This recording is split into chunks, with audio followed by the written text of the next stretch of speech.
There was a vice officer who was traveling southbound on Spring Grove Avenue. That officer noticed some motorcycles, and then he also noticed motorcycles over here around this large sign stanchion that's here underneath it, and he also saw some people there wearing colors from the Iron Horseman motorcycle gang. As a result of that, and some previous information that we've received, actually complaints from other bars on the west side of town and up in Cheviot, he immediately notified his lieutenant that there were Iron Horsemen up here, there was a separate set of motorcycles over here, and he believed that some activity may be involved there.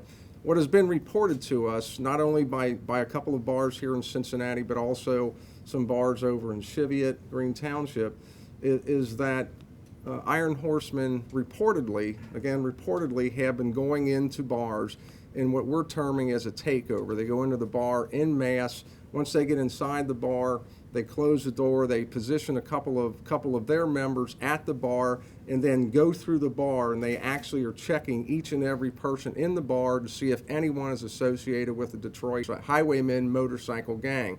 If there's someone in there, the assumption is that that is going to be a point of confrontation, whether that is a fight, whether it's an assault, whatever it is, there's some confrontation that is going to occur because of friction between those two motorcycle gangs. And this is what creates that sense of urgency for that officer to notify his lieutenant. The Vice Squad immediately assemble their people who are only a few blocks away.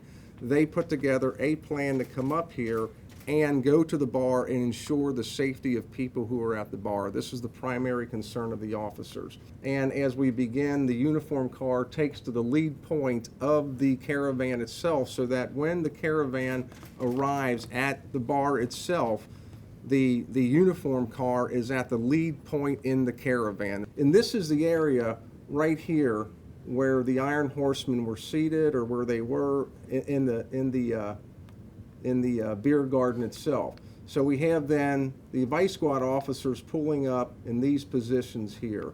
These two vehicles here were both SUVs that contain several Vice Squad officers.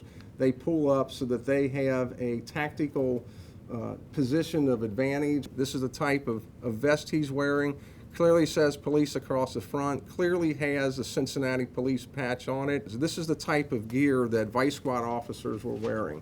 Harold Seavey, who is the person who was wanted, is situated at the extreme south end of the beer garden itself. As officers pull up and start to get out of their car, Seavey immediately begins to retreat back inside the side door of the bar.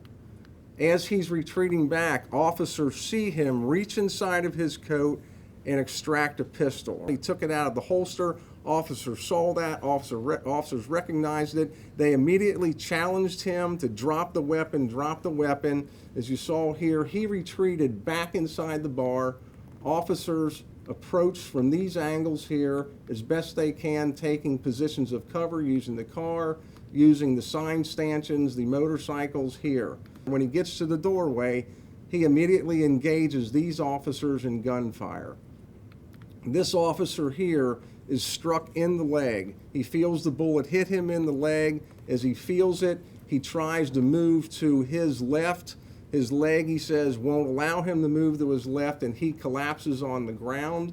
As he collapses on the ground, he's laying on his back, he said. He said he tried to get in a sit-up position. As he sits up, he sees Seavey come out of the bar, moving directly towards him and engaging other police officers here with gunfire.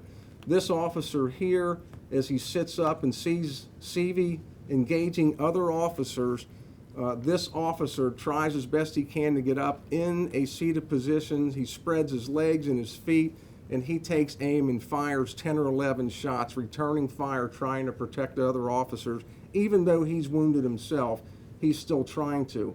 These officers take defensive positions. This officer here is shot by Seavey. He is struck in the buttocks, and the bullet exits his hip. He retreats all the way back into this corner so that he has at least some cover. This officer takes cover behind a fence and an extension, a shallow wall extension that's out here. As Seavey comes out, engaging them, this officer fires twice at Seavey. Officer that's here that has been shot continues to fire, and the officer fires a couple times from this point. He retreats back a little bit and then comes back out to check on Seavey, and he sees that Seavey is down at that point.